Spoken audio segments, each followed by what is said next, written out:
You're someone with a vision for your practice, for your side hustle, and for your personal journey. But when it comes to establishing your path on how to get to where you want to be with your practice, things get a little messy. You're also someone who'd prefer to go in person instead of to groups and listening to everyone else's story. To me, it sounds like you could benefit from one-on-one consulting with our experienced practice of the practice consultants. From $5.95 a month and up, you can work with a consultant that will give you more direction and practical, tried and tested tips matched to you and your goals. For more information, visit practiceofthepractice.com/apply. Again, that's practiceofthepractice.com/apply.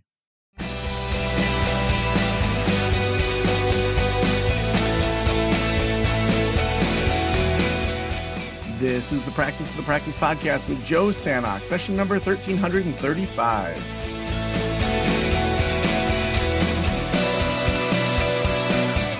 I'm Joe Sanok, your host, and welcome to the Practice of the Practice podcast, where we help you build a thriving private practice you absolutely love. When I first started my practice, I had to sublease an office for a while and then slowly added clinicians to that practice while I still had my full-time job.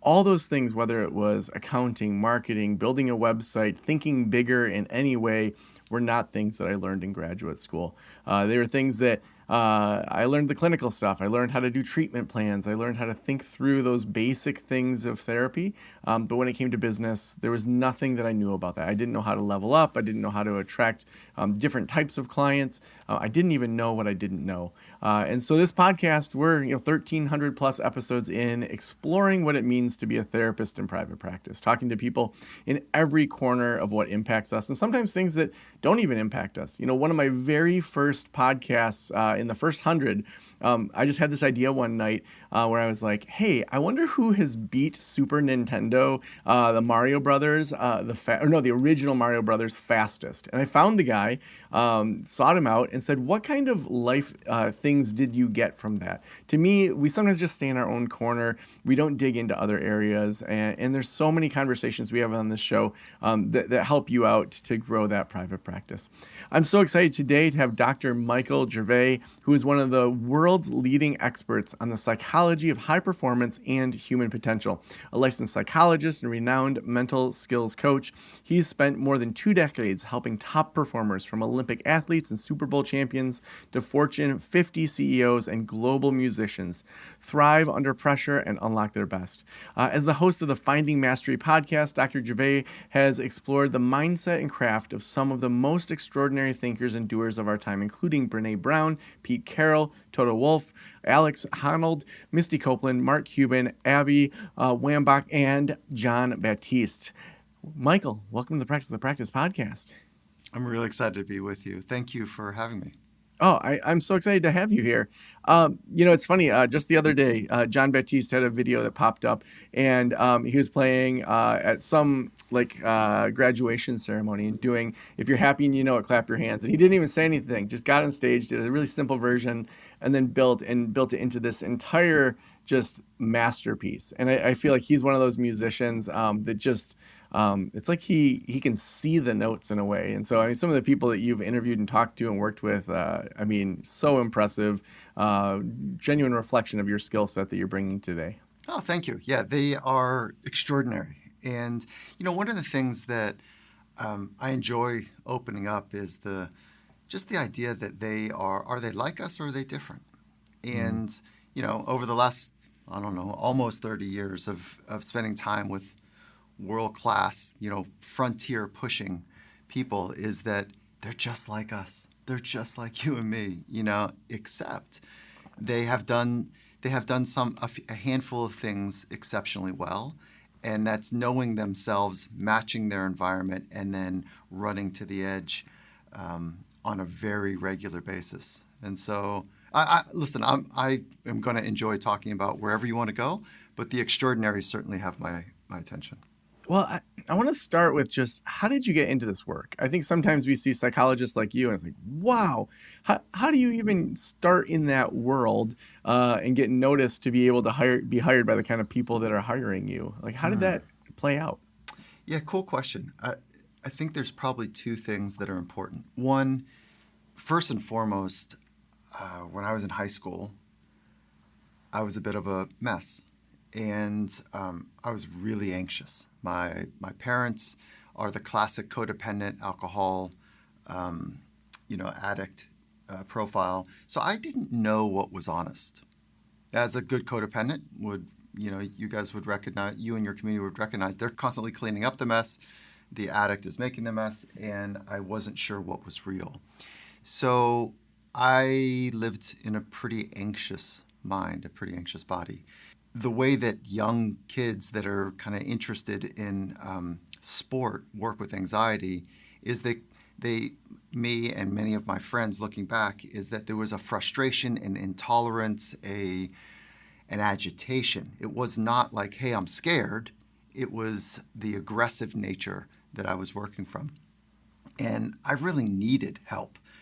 And what ended up happening was, I grew up in big wave surfing, and one of the things that took place is there's two types of surfing. There's hardcore surfing, and then there's competitive surfing. And those two worlds don't really travel together. So the hardcore surfing is you put yourself at the danger line. You put yourself in a heavy situation, in a moment of consequence, and you don't look around to see if anybody saw it. You don't ask later, did you see that thing? You did it for the experience in and of itself. And it was, the whole culture around it was very aggressively dismissive if you were looking for approval or attention. And I fit in perfectly. That was cool. I understood that. And then when I would go over to competition surfing, it was judges and friends and family and people on the beach that were literally critiquing and watching and talking about the performance. And I was a disaster. So much so that one day, it was beautiful surfing conditions. It's about head high, glassy conditions, 7 a.m, Southern California. And there's only 3 people out in the water. That's what the heat would demand. And one of the elder, he was probably 4 years older than me, paddles by me and he says, Gervais, this is during the competition. He says, Gervais, I surf with you out here every day. You got to stop worrying about all the things that could go wrong. I thought, how does he know? I literally, I couldn't feel my feet. Like my body felt disconnected to everything that I was trying to do. So I thought there for a minute. He paddled away, and I thought, then what should I be thinking about? I had no clue. I had no idea. And I did know that he was right. Thinking about all the things that could go wrong was not helping me. But thinking about something else could help me. This is a 15-year-old mind. And it led me down to this idea that, wait, my physical skills didn't change overnight. My technical skills didn't change overnight. I could do the stuff yesterday, but can't do it all of a sudden today. What changed? It was my mind. And this was in the mid-'80s. And at that point, as you would recognize, psychology was for the weak. It was for the people that didn't have it together. It was for those people that had disorders. There was such a cloud and a taboo. I fell into I would never do anything like that. But I needed it first and foremost, more than anybody else. Then I found this thing called the psychology of sport. And I was like, well, hold on. What is that? And what it did for me is it normalized our beautiful science. I love our science. I think it's one of the most complex sciences there are because so much of it is invisible. And it just led me down this path to understand the study and the research of how the best in the world use their mind to be their very best. And sometimes they are the best in the world. And so that's the origin story. And then the part 2 of the origin story is, yes, I get to work at the Olympic Games. I'm working on the sidelines with professional sport teams. I'm working in mission control for, aerospace-based projects, boardrooms with Fortune, 25 CEOs. I started my first office was in a community center in a janitor's closet, no windows, that was barely the size for my desk, barely fit my desk. And the first pro athlete that I saw, I can't remember how much the rent was. It was really, it was almost free. But the first pro athlete that came into my office, he looked around and he said, either this is a big mistake by me or you're really good. And I thought to myself, oh boy, like this is my first. And I told him, I said, actually, no punches pulled here. You're the first professional athlete I've worked with.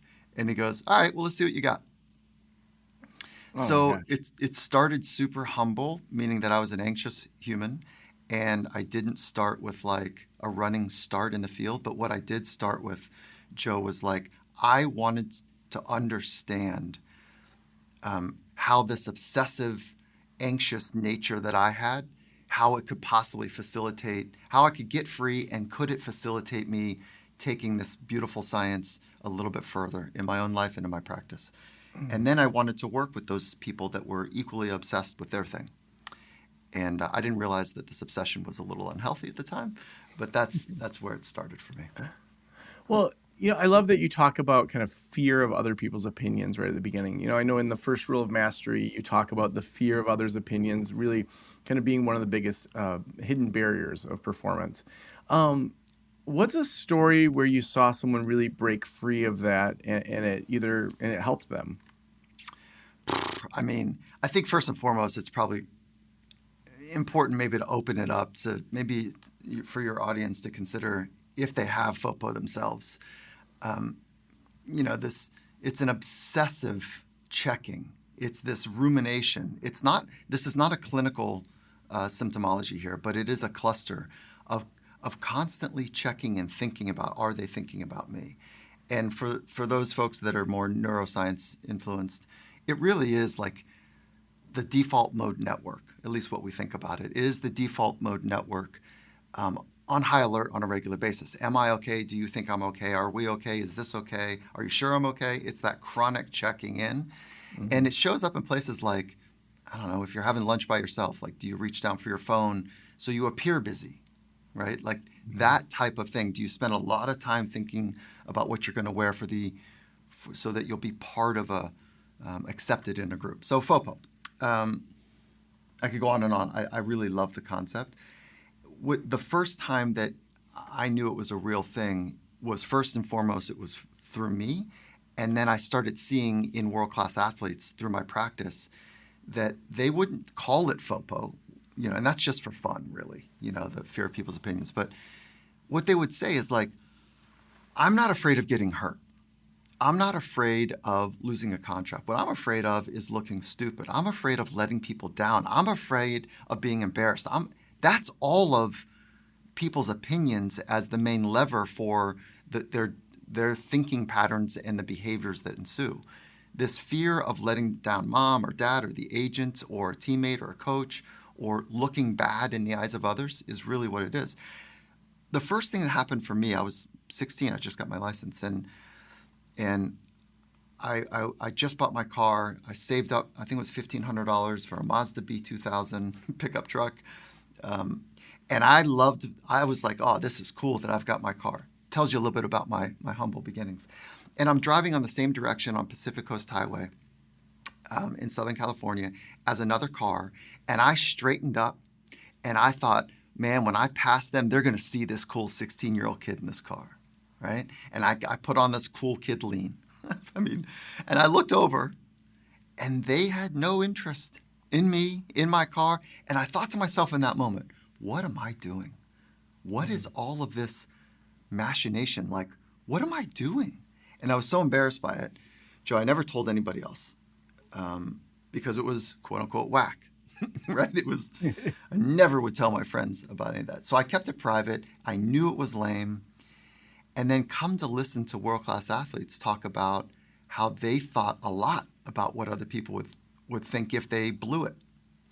I was like, oh, there's something here. And so it showed up repeatedly in sessions for folks. And maybe I encourage be fun to hear from your community if, FOPO is showing up as not a diagnostic, but as a cluster of behaviors about the way people are tuning to be accepted and fearing being rejected.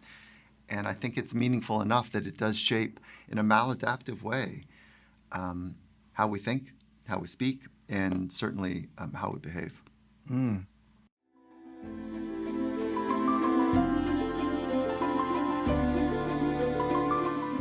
Are you a psychologist or mental health provider spending more time managing admin than seeing clients? At Ubuntu Freelancers, they connect you with top-tier remote talent who can take on the tasks that drain your time and energy, from screening inquiry forms and managing bookings to sending session reminders, following up with clients, and submitting insurance claims. But it's not just about time. Inspired by the South African philosophy of Ubuntu, I am because we are, their approach is rooted in partnership. They will help you grow your practice and deliver a smoother, more professional client experience and stay consistent with billing, documentation, and compliance. They are South Africa's top virtual agency for qualified, vetted freelance support, trusted by therapists around the world. Visit ubuntufreelancers.com to reclaim your time, your headspace, and your practice. That's UBUNTU freelancers.com to reclaim your time. Now, having worked with so many Olympic athletes, Super Bowl champs, Fortune 25 leaders, artists, people like Brene Brown, are there patterns of maybe mindset or resilience or just ways that they think about things that you've kind of distilled out of working with those high achievers that have done so much? Yeah. Well, let's go after mindset for a minute. Is that, what I love about mindset, as we all would recognize in our field, is that we say the word a lot, but I don't think we have a really clear definition of what it is and how to train for a mindset. So I in the new world, I've identified 5 mindsets that I think are significant for all of us to thrive. And I want to get to that because the two of us will enjoy, I think, kind of beating that up a little bit. But to answer your question, the half percenters, the ones that are way out on the curve, they do tend to live in a little bit of a vortex that is unique to themselves. They see things that are different. Their belief system is just a little different. They can convince others and themselves that what they see is possible and it is worth the risk, even if the consequences of that risk are overwhelming. They still bet on it. So there's 2 things that I want to highlight about the half percenters. And then there's the 5 percenters, if you will. They're still way out on the curve, but that group is more like the rest of us.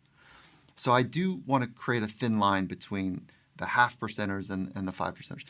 So the half percenters, they can see it as if it were real. And I don't say this lightly, but they're so clear about what they see, and it is so compelling to them, and it is so alluring that it's as if there's no other option than to fully go for that thing. And then the second thing that they do is that they make a fundamental commitment toward it. So the half percenters do the same thing. I'm sorry, the 5 percenters, 10 percenters, that they're still world class in whatever they're doing. But they have a little bit more of the trepidations. They have a little bit more of some of the insecurities that would feel more familiar to you and me. I'm not suggesting that the half percenters are narcissists. I'm not suggesting that. But there is a little bit more of a reckless abandonment in going for it. Both have made a fundamental commitment. And call it the 95% others are not clear, I think, about the difference between the fundamental commitment I'm speaking to and the commitment that most people make. The fundamental commitment. I wish I had another way of expressing just how all-consuming their life becomes towards the thing that they see. So much so that you and I, so I'm working with the Seattle Seahawks right now, and it's an extraordinary team. We're really good. We're really well connected. And this is an NFL team. And what we see them on Sundays and we go, oh, look at them, man, that's pretty special. But what we miss is on Monday, Tuesday's their day off, okay? On Wednesday, Thursday, Friday, Saturday, and of course Sunday. But on all the practice days, again, Sunday is their competition day. On all the practice days, the level of emotional and social risk that they take every day is phenomenal. Why would they take this much risk? Because they've made a fundamental commitment to see how good they can become at the thing that they love doing. What do I mean by that? Is that Wednesday is kind of the heaviest practice day. On Wednesday, if you don't get to the messy edge, if you don't get up on that danger line, you stop getting good. And when you're at that messy edge on the danger line, they're doing something physical, but it's really about other people watching. Like, oh, Johnny, man, I don't know. Maybe we don't play him.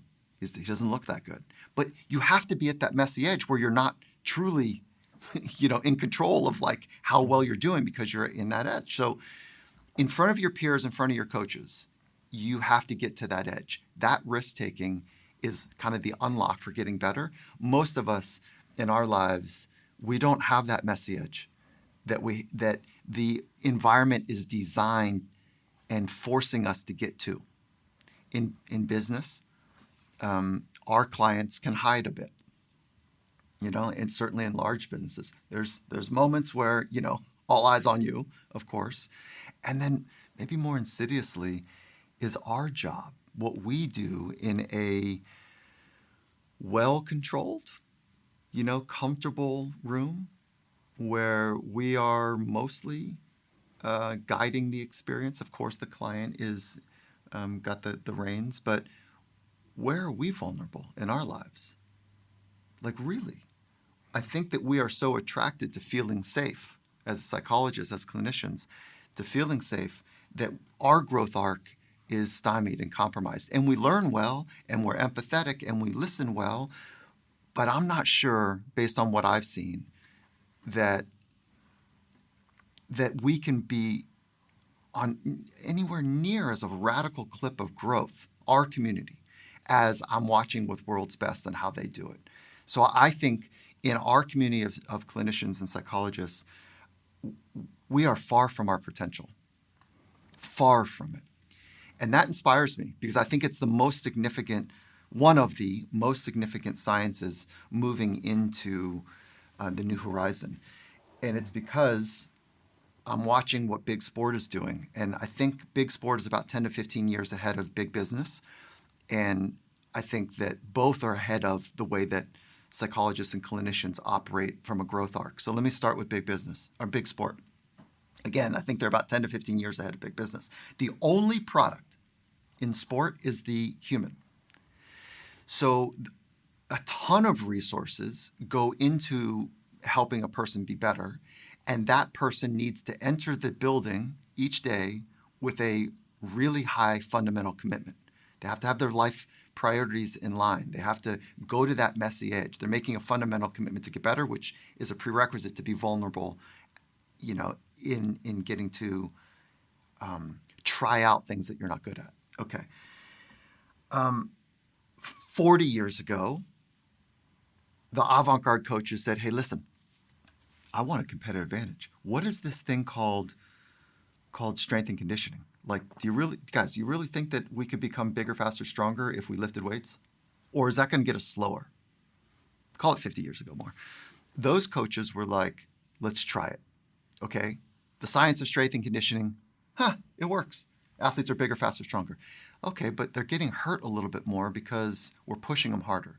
So enter the new era of athletic trainers, physical therapists. So you got ATCs, PTs, and strength and conditioning as part of the mix of, call it a professional sports team. And the avant-garde coaches keep asking the same question, which is like, wait, what else can we do? There's an emerging science, nutrition. Yeah, let's get that going. Okay, let's do that at the highest level. So now you got physical, you got medical, you got nutrition. Guess where they've been for the last 20 years? Same question is being asked. What else we got? What else does human performance, sciences have? Well, why don't we systematize psychology? Because when I first entered the field 30 years ago, Joe, I would ask Coach, how important at the elite level that we're in, or that you're in, is psychology? And they go, oh, at this level? It's like 75, 80%. I go, what? He goes, yeah, everyone here physically, they got the goods. technically in this building, yeah, technically we're really sound. I like the strategy of our coaches, yeah, but all teams have good physical, technical, good strategists, on how to play the game. But I'll tell you what, Mike, the missing factor, if we can maximize the mind, we got a game changer here. So, okay, coach, how are you doing it? Again, 30 years ago, the response was, well, I think we've got like a clinician kind of across town. Okay, fast forward that a handful of years. Why don't we bring that clinician in? And there's people that specialize in the professional athletics. Why don't we bring them in the building every once in a while? Yeah, okay, let's do that. That's kind of where I entered the mix. Now, it would be hard-pressed to find a world-class organization that doesn't have a sports psychologist that sits at the table of high performance. At one point, their office was down the hall. Now they're walking the halls. They're sitting at the coach's table. They're integrated in the high-performance approach with all of the other practitioners. And so I set that scene for us because it is an all-in, comprehensive growth arc when you make a fundamental commitment to be your very best, where we see a radical change in realizing potential. Like there's a rapid growth arc that happens in these environments. Business is kind of getting there. They're still trying to sort out if we do psychological safety or not. Psychological safety, actually, in the big 5 tech firms that I'm spending time with, is becoming a dirty word. I don't know if you're tuned to that or not, because the pendulum swung so hard to bring your full authentic self to work. We need psychological safety. That the operators are like, well, that's good, but we actually need results. And then our community, you and me, we say, yeah, psychological safety, hold on, you got to be able to speak truth to power. That's all that is. We got to be able to speak truth to power so that we can kind of chin check the whole thing and make sure that what we see is being said. But it's swung in such a way that it feels like it's borderline soft. And in high-performing environments, you need to be supple and strong. You need both. You need to be anti-fragile. You need to be agile. Okay, so I gave you a mouthful there, Joe. Where would you want to pick up from on my narrative? Oh, man. Yeah, I'm so I love sorry. it. Yeah. No, don't be sorry at all. Yeah. I mean, I feel like we should have scheduled 2 hours. So there's so much to cover. No, I think that I love that you say big sport is ahead of big business, and we're, as therapists, even behind, business. What I'm hearing is, kind of one product of humans, and then looking at how do we optimize that experience for athletes. And so even as I think about as therapists, our core thing in private practice is doing therapy. And, a lot of therapists get distracted with, they want to start a podcast, they want to write a book, they want to grow a group practice. But if you don't get the therapeutic experience right, everything else falls apart. So in the same way, if you have a losing team, it doesn't matter how many brand new fancy hot dogs you have, you're not going to sell them if nobody's there. And so just that idea of kind of zooming out and saying, well, how do we keep asking that question of how are we maximizing that next thing? That's right. I think is a really important question to ask ourselves. How do I think so that also Joe, how you differentiated between the 0.5% and the 5%. I agree with that. As I watched Eddie Murphy's documentary recently, as I read Steve Jobs' biography, or like Michael Jordan's The Last Dance, just seeing how obsessive some of these top 0.5% people are and how much they give up. They give up family, they give up relationships. And Steve Jobs famously didn't even have furniture in his house. He was such a perfectionist. Sometimes we need those people that are so laser focused, but they give up so much of just being human. So I love that you kind of parse that out, because the 5%, I agree. Those are the people that I want to learn from, because I feel like I do want a family still. I'm not going to be as obsessive as a Michael Jordan, nor do I probably have those same skills. But it's like that idea of just saying, well, what can we learn? To me, I love the soliloquy you had there. Oh, cool. Yeah. I don't think we know we know the names of the half percenters. We know their names. You might want to meet them, but you probably don't want to stay for dinner. It's all about them. Mm-hmm. And again, I'm not saying they're narcissistic, but there is a probably double the rate of narcissism in high-performing cultures that there is in the general population. And I'm being, I think, generous. It might even be 3x. But it really is. They're in their orbit, in their world. Now, that the kind of one tick down, the 5%, the 10%ers in that range, it's still about them, but there's more space. There's because they really embrace that nobody does the extraordinary alone, and we need each other, and they tend to be really good learners. So there's a spark. There's a thing behind their eyes that comes forward that is pretty electric.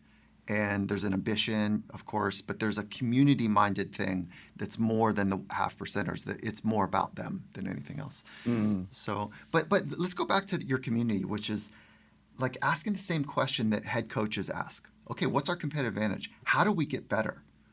And I've dated my wife. I dated my wife in high school. We've been married for 30 years, and she gave me this massive gift. Her parents were immigrants.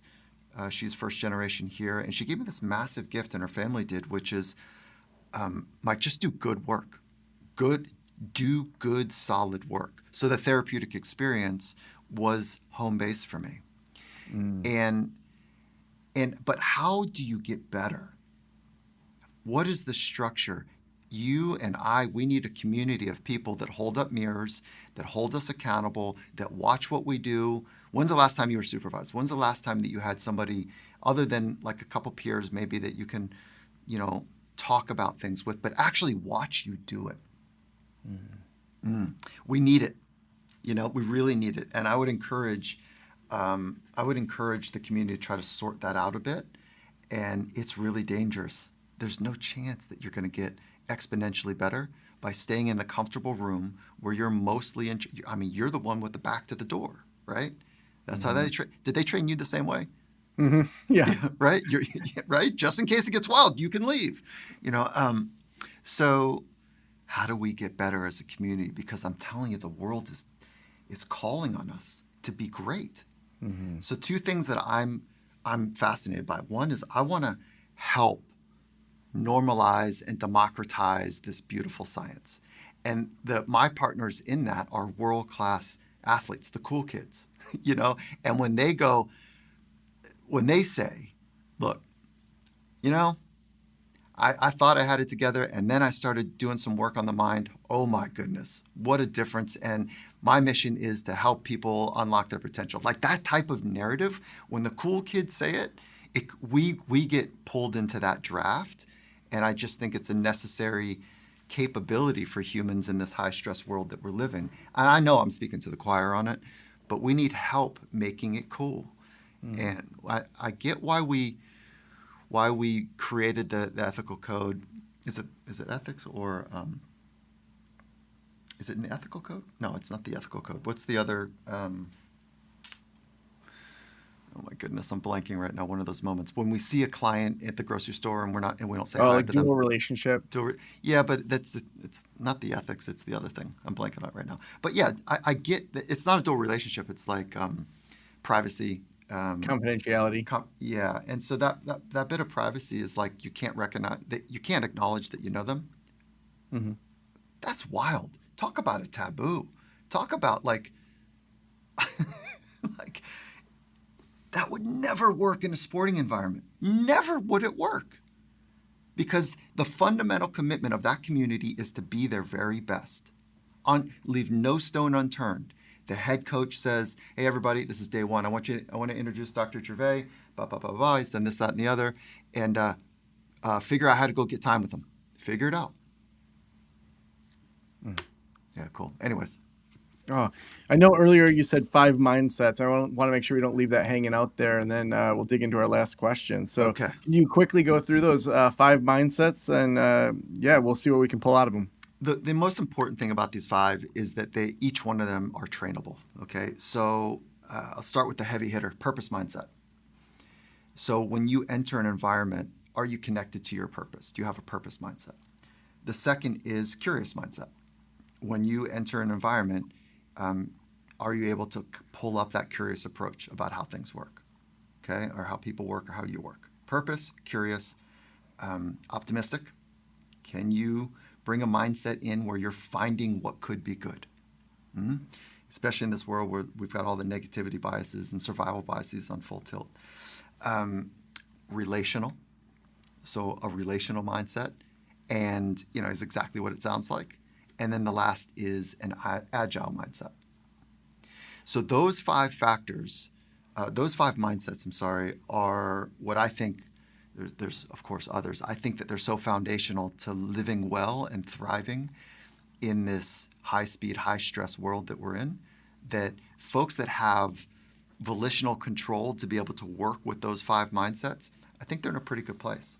Mm-hmm. Michael, the last question I always ask is, if every private practitioner in the world were listening right now, what would you want them to know? Oh, keep working on you. Self-discovery, the science, our science is really to understand, in my humble understanding, it's like the understanding how thoughts work, how thoughts 1 and 2 work together, how thoughts 1, 2, and emotion A and B work, and how that soup, that inner broth works for you. And then pressure test that as often as you can on your messy edge. And so keep investing in you in the most radical clip, just like world-class athletes do. That's my big hope. And then the other piece is like, there's a reason that you were attracted to this field. There's a reason I was attracted to it. And I think a lot of it does have to do with some control. And so squaring up with that anxiety/control, is, I think, an important thing. So to get licensed, I had to, in my graduate program, I had to do, I think, 60 hours of therapy. And then, it's kind of recommended you continue. Oh my goodness. It's keep going, keep pushing, and do it in a community where other people can hold you accountable to your growth arc and the vision that you can see that is so compelling that you'll do what it takes to make it true. Awesome. If people want to follow your work, if they want to listen to your podcast, get your book, where should we send them? So I think the coolest place for me is my podcast. Finding Mastery is the podcast wherever you get your podcast. The website is cool, findingmastery.com. We've got a bunch of resources there that folks can check into. We've got a FOPO free assessment that could be fun from our early conversation. And then social media is always fun. It's at Michael Gervais. Well, Dr. Gervais, thank you so much for being on the show. Thank you for creating the forum, and thank you for including me.